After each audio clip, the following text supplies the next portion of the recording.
성경 말씀 누가복음 24장입니다.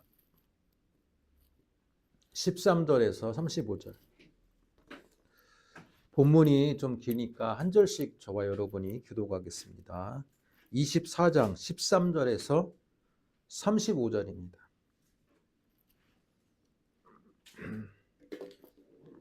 제가 먼저 읽습니다. 그날에 그들 중 둘이 예루살렘에서 25리 되는 엠마오라 하는 마을로 가면서 그들이 서로 이야기하며 문의할 때 예수께서 가까이 이르러 그들과 동행하시나 예수께서 이르시되 너희가 길 가면서 서로 주고받고 하는 이야기가 무엇이냐 하시니 두 사람이 슬픈 빛을 띠고 머물러 서더라. 사람이 글로 가는 자가 대답하여 이르되 당신이 예루살렘에 치료하면서도 요즘 거기서 된 일을 하자말 알지 못하느냐. 이르시되 무슨 일이냐. 이르되 나사렛 예수의 일이니 그는 하나님과 모든 백성 앞에서 말과 일에 능하신 선지자이거늘 우리 제사장들과 관리들이 사형판결에 넘겨주어 십자가에 못 박았느니라. 우리는 이 사람이 이스라엘을 속량할 자라고 바라노라. 이뿐 아니라 이 일에 일어난 지가 사흘째요. 또한 우리 중 일반 여자들이 우리를 논란하였으니 이는 그들이 새벽에 무덤에 갔다가 그의 시체는 보지 못하고 왔어 그가 살아나셨다 하는 천사들의 나타남을 보았다 함이라. 또 우리와 함께한 자 중에 두어 사람이 무덤에 가 과연 여자들이 말한 바를 같음을 보았으나 예수는 보지 못하였느니라 하거늘 이르시되 미련하고 선지자들이 말한 모든 것을 마음에 더디 믿는 자들이여 그리스도가 이런 고난을 받고 자기의 영광에 들어가야 할 것이 아니냐 하시고 이에 모세와 모든 선지자의 글로 시작하여 모든 성경에 쓴 바 자기에 관한 것을 자세히 설명하시니라. 그들이 가는 마을에 가까이 가매 예수는 떠나려 하는 것이 같지 아니하시니 그들이 강권하여 이르되 우리와 함께 유하사이다. 때가 저물어가고 날이 이미 기울었나이다 하니 이에 그들과 함께 유하러 들어가시니라. 그들과 함께 음식 잡수실 때에 떡을 가지사 축사하시고 떼어 그들에게 주시니 그들의 눈이 밝아져 그인 줄 알아보더니 예수는 그들에게 보이지 아니하시는지라. 그들이 서로 말하되 길에서 우리에게 말씀하시고 우리에게 성경을 풀어주실 때에 우리 속에서 마음이 뜨겁지 아니하더냐 하고 곧 그때로 일어나 예루살렘에 돌아가 보니 11 제자 및 그들과 함께한 자들이 모여 있어 말하기를 주께서 과연 살아나시고 시몬에게 보이셨다 하는지라. 같이 읽습니다. 두 사람도 길에서 된 일과 예수께서 떡을 떼심으로 자기들에게 알려지신 것을 말하더라. 아멘. 자, 우리가 누가복음 24장 13절로 35절 말씀을 읽었습니다. 이 말씀을 가지고 엠마오 제자들과 부활이라는 제목으로 말씀을 듣도록 하겠습니다.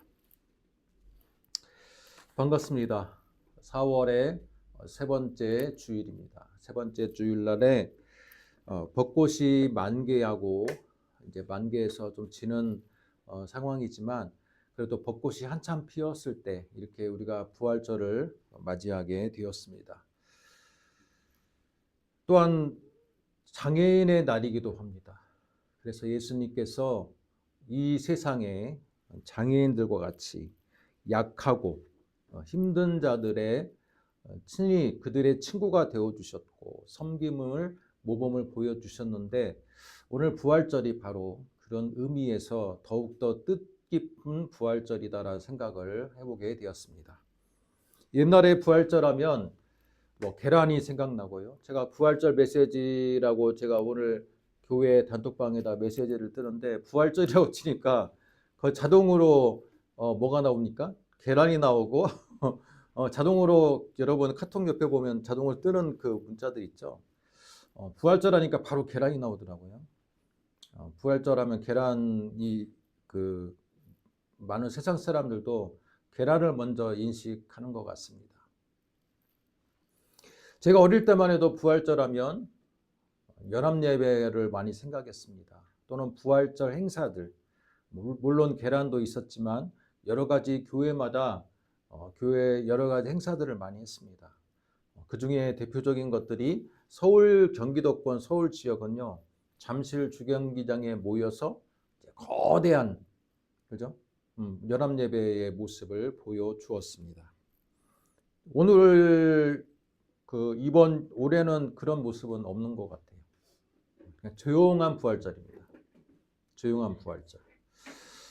뭐 크게 연합예배 행사를 하고 교회에서 뭐 여러 가지의 선물들 또는 여러 가지의 뭐 행사들을 하는 것도 좋지만 차라리 그냥 올해처럼 조용하게, 그렇지만 또 말씀으로 예수님의 부활의 의미에 대해서 우리가 궁금하게 느끼고 감사하고 생각해보는 부활절도 저는 그것도 굉장히 의미 있는 일이라고 생각이 됩니다.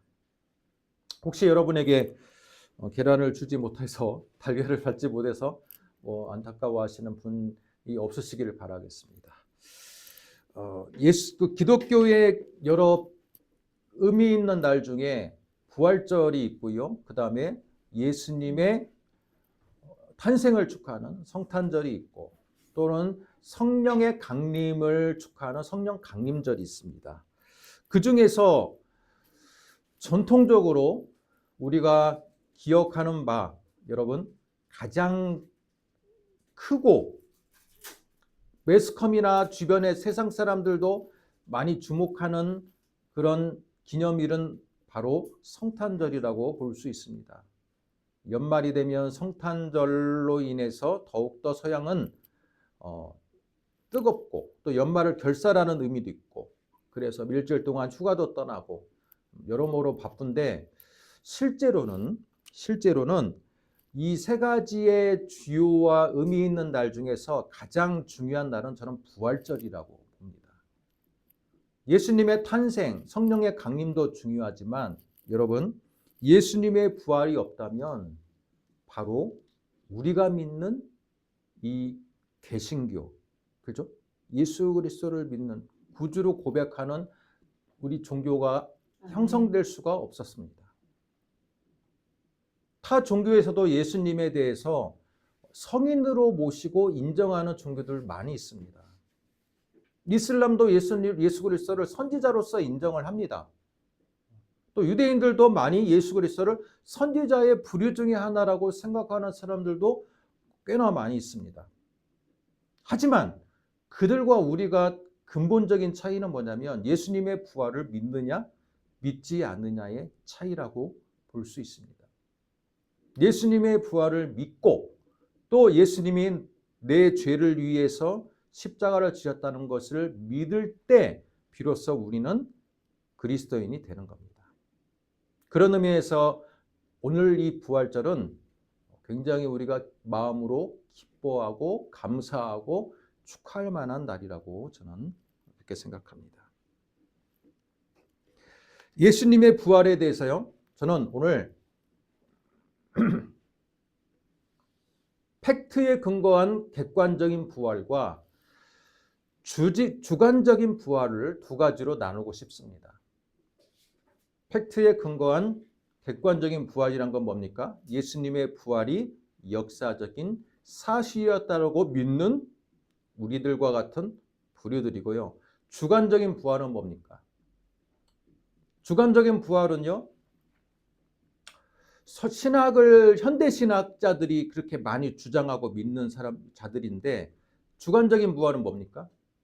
예수님께서 팩트로서 역사적인 사실로서의 부활은 하지 않았지만 신자들의 주관적인 마음속에 부활하신 주님으로 다 믿음의 대상으로 남아있다라는 거예요. 그래서 그들도 부활을 이야기합니다. 그런데 그들의 이야기를 자세히 들어보면요, 역사적인 사실로서의 부활이 아니에요. 여러분 혹시 여러분 그 주변에 돌아가신 부모님들 기일이나 또는 추도식 예배 드릴 때 어떻게 생각합니까? 부모님은 돌아가셨지만 그분의 살아생전에 나에게 영향을 끼쳐왔던 여러 가지 교훈들, 그죠? 여러 가지 아름다웠던 기억들이 남아있잖아요. 그러면 그게 여러분 그것이 남아있다고 해서 실제로 우리 부모님이 살아계시는 겁니까? 아니죠. 아니에요. 기억은 남아있었지만 실제로는 살아계시지 않는 거예요. 근데 그들도 비슷한 주장을 하는 겁니다. 예수 그리스도가 실제로는 부활하지 않았지만 우리의 마음속에 살아계시다는 겁니다. 우리의 마음속에 부활하셨다는 겁니다. 이게 주관적인 부활입니다. 제가 오늘 말하고자 싶은 것은 팩트로서의 역사적 사실로서의 부활을 여러분에게 오늘 본문과 더불어서 말씀을 드리고 싶은 거예요. 자, 그런데 이 역사적인 팩트로서의 사실로서의 부활도요, 두 가지 종류가 있습니다. 두 가지 종류가 있어요. 목사님, 무슨 역사적인 사실로서의 부활이 왜 두 가지 종류가 있습니까? 라고 하는데 두 가지 종류가 있습니다. 첫 번째, 역사적인 사실로서의 부활은 맞고 듣고 경험은 했으나 그것이 그 예수님의 부활이 나와 구체적으로 어떤 관계성이 있는지를 모르는 부활이 있어요. 그게 바로 오늘 본문에서 나오는 엠마오 도상으로 내려가는 두 제자의 부활입니다. 두 번째로 역사적인 팩트로스의 사실을 부활을 믿을 뿐만 아니라 그 부활이 진정으로 모든 인류와 나를 위한 진정으로 속죄의 부활이었다는 것을 믿는 부활이 있어요. 그게 진정한 우리가 믿는 믿음의 부활인 겁니다.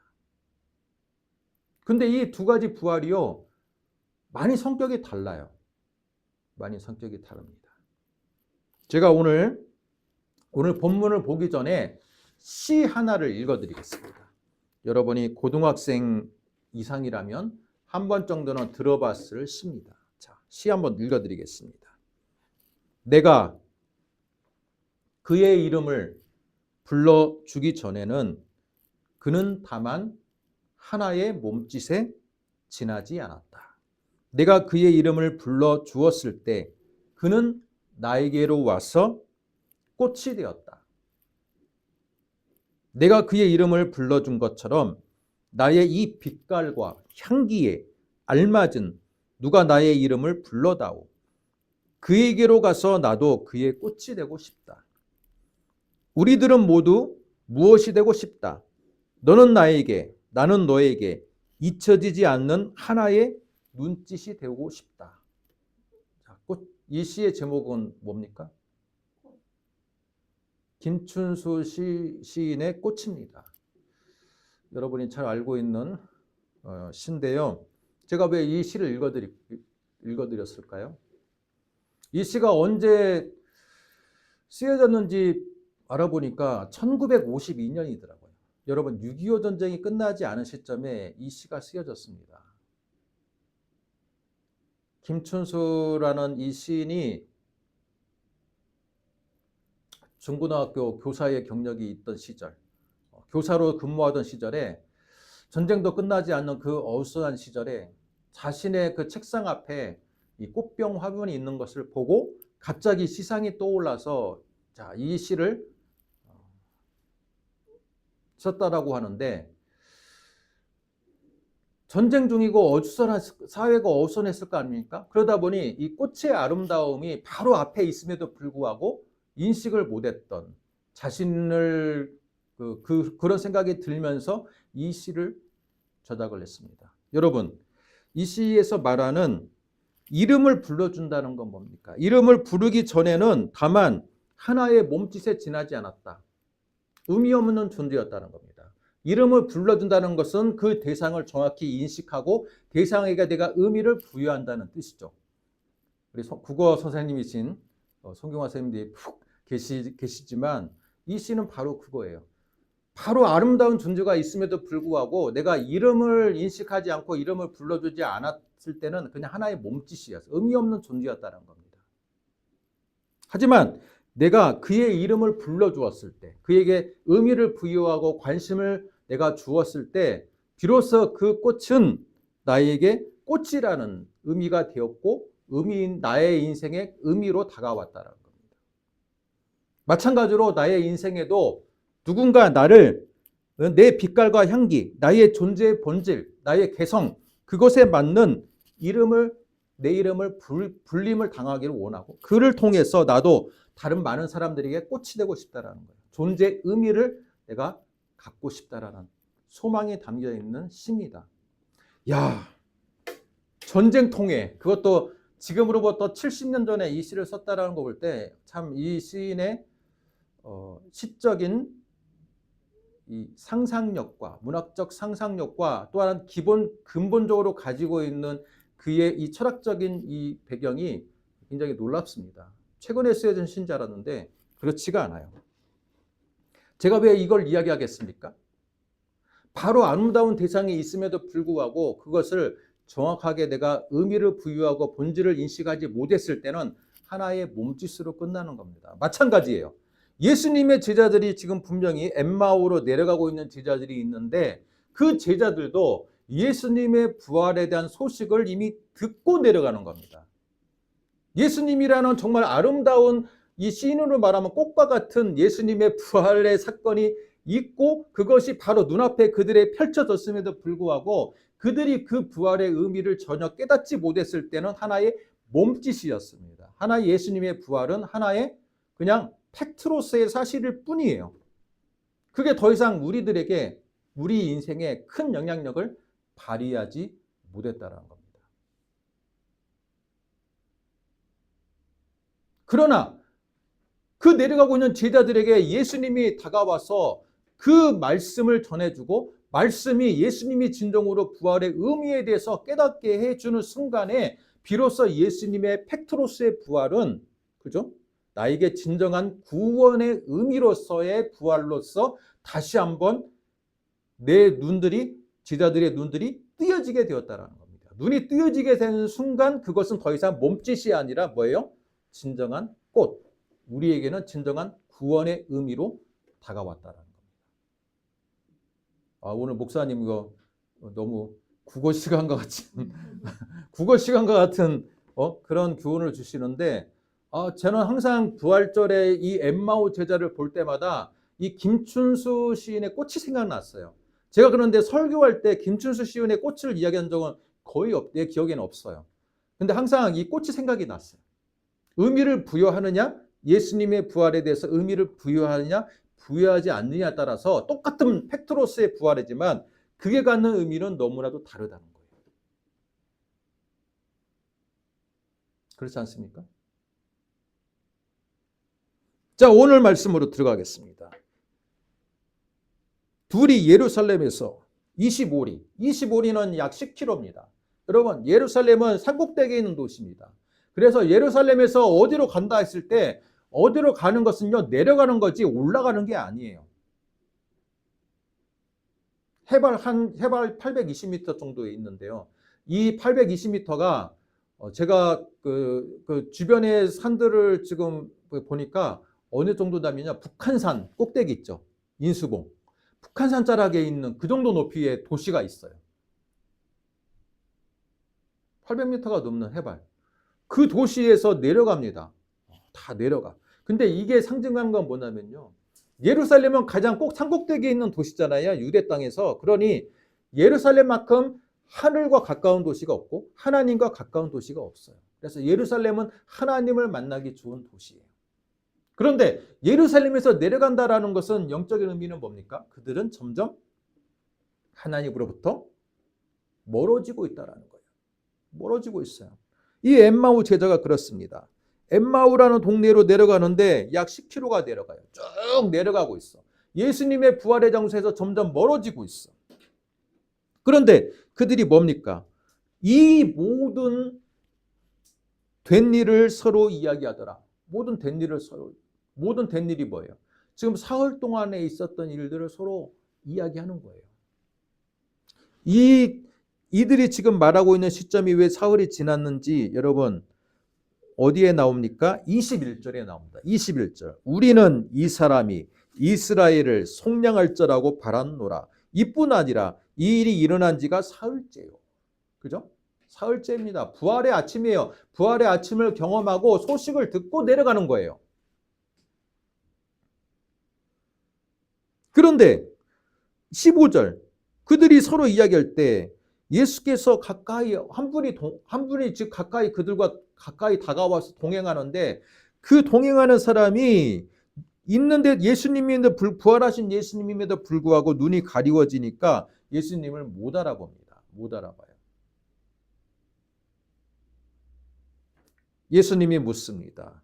너희가 지금 주고받는 이야기가 뭐냐? 그 중에 한 사람이었던 글로바가 뭐라고 말합니까? 예루살렘에 있었던 일을 이야기한다. 우리 스승에 대한 이야기를 한다. 너 아니? 그러니까 모르겠는데 그러니까 아니 너 왜 너는 같이 있었는 예루살렘에 있었는데도 그걸 몰라? 그렇게 떠들썩했던 큰 사건인데 그렇게 말하면서 자신의 스승을 뭐라고 이야기합니까? 예수의 19절 예수의 일이니 하나님과 모든 백성 앞에서 말과 일에 능하신 선지자셨다. 자신의 스승을 메시아로 보지 않고, 그죠? 선지자로 봅니다. 선지자. 말과 하나님의 말씀과 하나님의 사역에 능하신 선지자셨어. 그러나 대제사장들이 그를 사형에 십자가를 지게 했고 십자가에 못 박았어. 그런데 중요한 건 뭡니까? 그들의 인식이 중요한 건 21절이에요. 21절.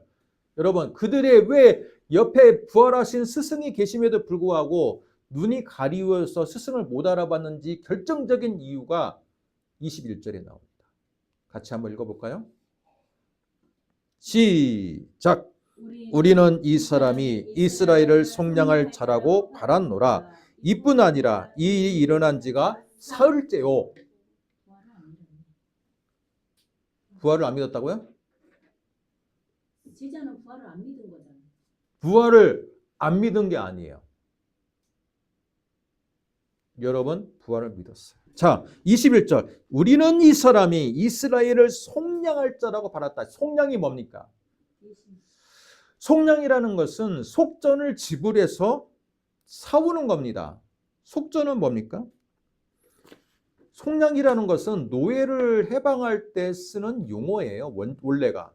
속량이라는 단어가 원래 언제 사용되냐면 노예를 해방할 때 사용됩니다. 대가를 지불. 노예를 사기 위해서 그 노예가 값이 매겨져 있을 거 아닙니까? 그 값을 지불하고 그 노예를 자기가 사와서 노예로부터 해방시키는 일이에요. 우리는 이 사람이 이스라엘을 속량한다는 건 뭐예요? 대신에 노예가 아니라요. 그 목적어가 이스라엘이에요. 이스라엘이 뭡니까? 이스라엘을 예수님께서 대가를 지불하고 이스라엘을 구출해내기를 원했다라는 겁니다. 이건 뭐냐면요. 그들의 두 제자들이 자신의 스승이었던 예수님께 감정을 이입하고 바랬던 건 뭐냐면요.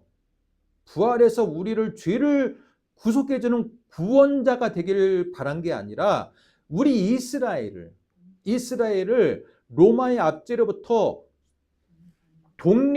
구세주로서 메시아로서 구출해주고 독립시키길 원했다는 겁니다. 그런데 우리 스승이 그런 역할을 할 줄 알았는데 십자가에 달리셨어요. 그 순간 그들의 기대는요. 산산조각이 나버렸습니다. 그런데 여러분 지난주 제가 한 그림을 보여줬죠? 십자가 상에 달리셨던 예수 그리스도가 바로 십자가에서 내려다보고 있는데 제자들이 있습니까? 없습니까? 4명의 부류들이 있었죠. 네 그룹에. 그 중에 유일하게 예수님의 12제자 가운데 한 사람만 남아있고 제일 다리가 어렸던 요한 그리고 나머지 10명의 제자는 보이지도 않아요. 왜 그랬을까? 자신들이 원하던 예수님 그 메시아가 아니었기 때문에 실망감으로도 그럴 수 있지만 여러분 그게 아니라 1차적인 이유는 뭐냐면 자기도 똑같이 정치범으로 오해받아서 자기들도 십자가에 달릴까 봐 무서워서 도망간 거예요. 그 당시 십자가는 정치범에게 주어진 가장 잔혹한 형벌이었거든요. 그냥 일반 살인범이나 일반 도둑질을 해가지고 십자가를 달린 경우는 별로 없고요. 대부분 정치범에게 십자가의 형벌을 언도를 냈습니다. 그런데 혼자만 그 주동자에게만 십자가를 한 게 아니라 그 당시는요. 여러분 연자제라는 거 알죠? 그 관련 있는 사람들을 모두 잡아가지고 십자가를 달아버렸어요. 그게 그 당시의 문화입니다. 그러니 제자들이 어때요? 우리 스승이 십자가에 달렸는데 나도 달리겠네? 여러분, 그러니까 안 나타나는 거예요. 그런데 사도 요한은 왜 있느냐? 추정하기를 가장 나이가 어렸고, 그것도 있지만 야고보와 사도 요한이 그 어머니가 그 살로메잖아요. 근데 살로메와 예수님의 어머니와의 또 친척 관계가 있을 거라고 생각이, 그런 주장들이 많아요. 그렇기 때문에 사도 요한은 친척이었기 때문에 그냥 예수님이 바로 밑에 그냥 그 친척으로서 아마 있었을 것이다라고 주장을 많이 합니다. 어쨌든 제자들은 그만큼 자신들의 스승의 죽음에 대해서, 그죠? 나도 피해를 입을까봐, 정치범으로 나도 십자가에 달릴까봐 무서워서 3일 동안을 예루살렘에서 떠나지도 못했어요. 떠나지 못한 이유가 뭐냐면 성령을 기다리거나 예수님의 부활을 기다리는 게 아니라 문 밖에 나갔다가 나도 잡힐까봐. 그죠? 로마 군인들이 지금 막 눈에 불을 켜고 찾고 있잖아요. 예수만 죽인 게 아니라 예수 잔당을 처벌하기 위해서 지금 눈에 불을 켜고 있는데 나가다가 나도 잡힐까봐 지금 못 나가는 거예요. 그런데 그 상황에서 3일 만에 여인들의 입을 통해 가지고 가장 최초의 목격자였던 여인들의 입을 통해서 예수님의 부활 소식을 들었어요. 베드로도 나중에 뛰어가서 예수님을 만났어요. 그런데 이 두 제자는 예수님의 12제자에 포함된 제자가 아니에요. 글로바나 사람은 예수님의 12제자 안에 들어가지 않고 한 사람은 이름도 나오지 않아. 근데 어쨌든 이 제자 역시 핵심 그룹에 있었던 사람들이에요. 그러다 보니 3일 동안을 아마 마가다락방 속에 그대로 떨고 있었겠죠. 그러다가 지금 사흘째 되는 날 여인들을 통해 가지고 우리 스승이 부활했다는 소식을 들었습니다. 그래서 뭐라고 말합니까? 이 일이 일어난 지가 사흘째고 22절 우리 중에 어떤 여자들이 새벽에 무덤에 갔다가, 그죠? 천사들의 나타남을 보았다 함이라. 그러면서 24절 무덤에 가 과연 여자들이 말한 바와 같음을 보았으나 예수를 보지는 못하였거늘. 지금 예수님의 부활 소식을 여인을 통해서 들었던 이 사실을 알고서 지금 엠마오로 내려가는 거예요. 그러면 뭡니까? 이들이 지금 알고 있는 예수님의 부활은요, 주관적인 부활이 아니라 제가 조금 전에 이야기했던 역사적인 팩트로스의 객관적인 부활을 이들은 알고 있었어. 그러나 이 부활은 역사적인 팩트로스의 부활도 두 가지 종류가 있다 했죠. 그 예수님의 부활의 의미를 진정으로 부여하고 그 의미를 깨닫고 예수 그리스도를 구세주를 믿는 부활이 있고, 그냥 역사적인 팩트로만 인식하고 그것이 하나의 몸짓이었고 꽃이 되지 못하고, 그죠? 그냥 하나의 몸짓에 지나지 않았던 예수님의 부활이 역사적인 사실로밖에, 그 사실로만 남아있는 부활이 있어요. 근데 이들은 뭡니까? 역사적인 팩트로스의 부활만 인식하고, 우리가 바라는 스승은 십자가를 지는 스승이 아니라 어떤 스승이어야 돼요? 이스라엘을 로마의 압제로부터 구원하는 메시아로서의 스승이 되기를 원했던 거예요. 그런데 우리 스승이 그런 역할을 못하니까 예수님의 부활 소식을 들어도 이들은 기쁘지가 않아요. 기쁘지가 않아. 그리고 예수님의 부활하신 예수님이 옆에 계셔도 보이지도 않아. 그분이 이 스승이란 것도 인식도 안 돼. 성경에서 여러분 구약에서부터 신약을 읽다 보면 이런 장면이 자주 나옵니다. 그들이 눈이 가리워졌다. 그죠? 이스라엘 백성에게 눈이 가리워졌다. 또는 이방인들에게 눈이 가리워져서 그들이 하나님의 백성을 위해하지 못하는 사건들이 꽤나 나오잖아요. 가리워졌다는 표현이 많이 나오는데 바로 이들도 예수님의 제자였지만 눈이 가리워져서 바로 옆에 스승이 있는 것도 몰라보는 겁니다. 역사적인 팩트로서의 부활을 그들이 분명히 전해 들었고 확인하러 가야 되는데 확인하러 갈 생각도 안 해. 왜? 확인하러 간다 한들 우리가 바라는 스승은 그런 스승이 아니었거든. 십자가에 달려서 힘없이 돌아가시는 스승이 아니라 또 3일 만에 부활한다 한들 그것이 우리한테 무슨 의미가 있겠느냐라는 그런 생각을 가지고 있었기에 그들은 확인도 안 하고 그냥 내려갑니다. 엠마오로 내려가. 신앙의 자리에서 점점 멀어지는 겁니다. 그게 안타까웠던 예수님은 그들을 만나러 가는 거예요. 그러면서 놀라운 일을 예수님이 말씀해 주십니다. 25절부터 그리스도가 고난을 받고 영광에 들어갈 것을 내가 구약에서부터 계속 말씀을 들어서 말씀을 하지 않았느냐? 그죠? 그러자 그들 마음속에 어떤 마음이 생깁니까? 그들 마음속에 성경에서 풀어줄 때 마음속에서 뜨거움이 생겼어. 뜨거움. 32절. 뜨거움이 생겼고 그러자 예수님의 그 뜨거움과 더불어서 예수님의 축사하시는 음식을 나누는 식탁 교제를 하면서 이 축사를 하시는 그 음식을 먹었을 때 비로소 자신의 스승을 정체를 보게 된 겁니다. 이건 뭡니까? 축사를 하는 장면이 뭐를 연상시킵니까? 최후의 만찬이기도 하고 우리에게는 성만찬이죠. 분병분잔하고 그 분병분잔을 통해서 할 때 우리 스승을 보는 겁니다. 마치 초대교회의 그 모습. 어찌됐건 중요한 것은 무엇입니까? 예수님이 친히 구약에서부터 예언된 본인의 사역에 대해서 말씀을 풀어주니까 비로소 스승이 보이더라라는 겁니다. 이건 뭡니까? 예수님의 십자가의 부활을 그냥 역사적인 팩트로서만 믿는 사람들도 꽤나 많습니다. 여러분 예수를 믿지 않아도 역사적인 팩트로서의 부활일 수도 있겠네 그렇게 생각하는 사람도 꽤나 있어요. 근데 그들이 왜 예수를 안 믿느냐? 그런데 그게 어때서? 그렇게 생각하는 거예요. 그동안 세상에는 여러 가지의 미스테리한 일도 많고 여러 가지의 이적적인 일도 많은 세상이잖아. 근데 그 중에서 그 수많은 인류 중에서 뭐 한 분이 어쩌다가 부활할 수는 있겠지. 근데 그게 내 인생에 무슨 의미가 있겠니? 라고 하면서 예수를 안 믿어요. 그런 사람들이 소수지만 있어요.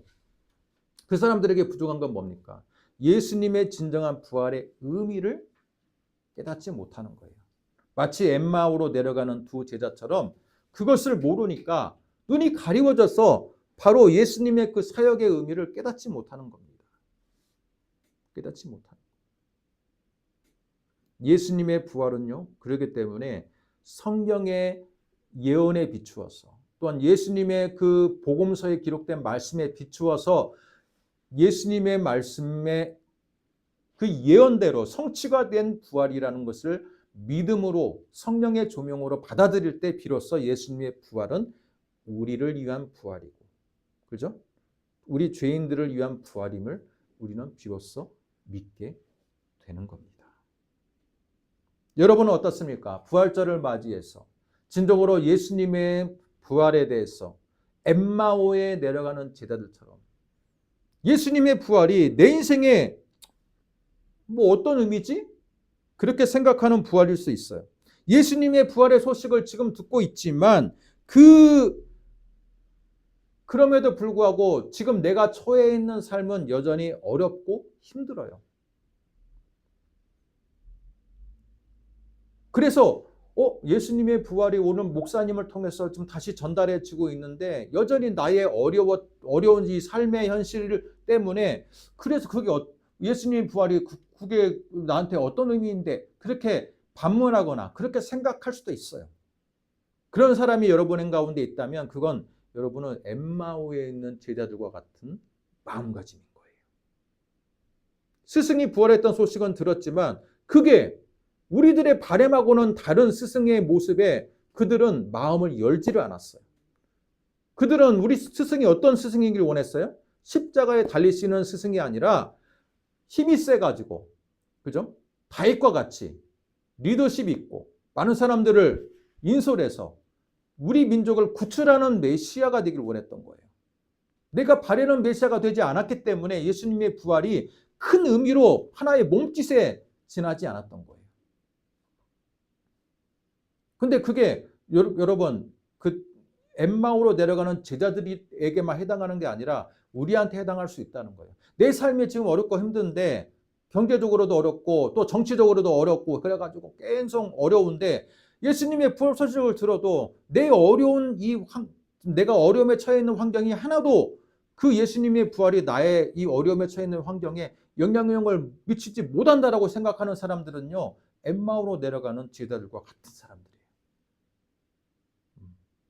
예수님의 부활로 인해서 나의 이 어려운 현실이 다시 한번 위로가 되고 힘이 되고 극복할 수 있는 힘이 되는 자만이 진정으로 믿음을 가진 자들에게 속한 부활인 것입니다.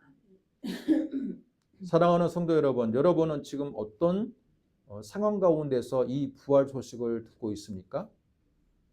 여러분은 어떤 상황 가운데 지금 처해 있습니까? 그 상황에 처해 있는 여러분 속에서 이 예수님의 부활 소식이 어떤 위로가 되고 힘이 됩니까? 아니면 그냥 역사적인 팩트로서 그냥 그렇구나라고 끝나는 부활입니까? 그렇다면 그런 부활은 엠마오로 내려가는 제자들의 부활입니다. 그러나 그 부활이 나를 위한 부활이었고 내 이 어려운 현실을 극복할 수 있는 위로가 되고 소망이 되고 힘이 되는 부활이라면 그 부활은 결코 나와는 상관없는 부활이 아닐 것입니다. 나에게 진정으로 다시 한번 힘을 주는 부활일 거예요. 진정으로 기쁨을 만끽할 수 있는 부활일 겁니다. 제가 처음에 이야기했죠. 지금 올해의 부활절은 굉장히 조용하다고. 기독교가 하도 욕을 먹고 있어서 어디에 모이기도 쉽지 않아 지금.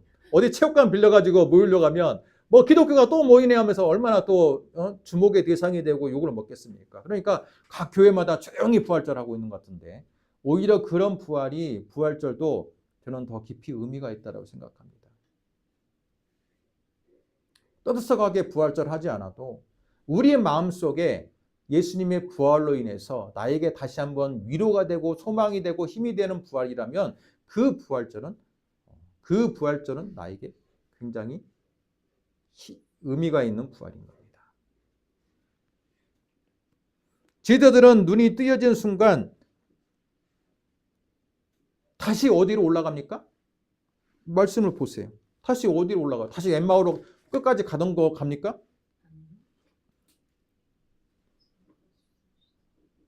33절.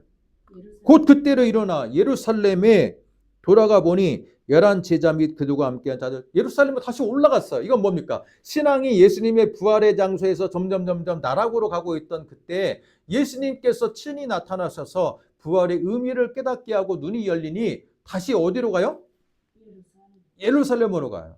우리는 다시 예루살렘으로 가야 돼. 우리 삶이 점점 예수님의 그 부활의 현장에서 점점 시험에 들어서 또는 여러 가지의 이 경제적인 여러 가지 상황에 의해서 내려가고 있을지라도 여러분 부활하신 예수님의 의미를 깨닫는 순간 우리는 다시 예루살렘으로 올라가야 돼요. 그렇습니까? 안 그렇습니까? 다시 예루살렘에서 예수님의 부활의 증인이 되어야 돼요.